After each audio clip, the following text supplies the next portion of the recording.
একটা বিয়া করাম, তিনটা বাচ্চা জন্ম দিয়াম, একটা উকিল বানায়াম, আরেকটারে ডাক্তার বানায়াম, আরেকটারে নেতা বানায়াম। তাইলে তো আমার তিন দিক দিয়ে একটি হাইট আছে।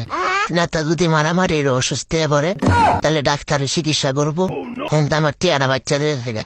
যদি নেতা মারামারি ওর পরে পুলিশে ধরে লয়ে লাগা, তাহলে উকিলে ছুড়াই আনবো, এখান তো আমার টিয়ারা বাচ্চা দিয়ে থাকে। যদি ডাক্তার আর উকিলের কোনো সমস্যা হয়, তাহলে নেতা গুন্ডা ফান্ডা লয়ে গেছে ছুড়াই আনবো, এখান তো আমার টিয়া পয়সা লাগতেছে না। এটাই করি, এটাই সবচেয়ে ভালো হইব, টিয়া পয়সা কম লাগবো।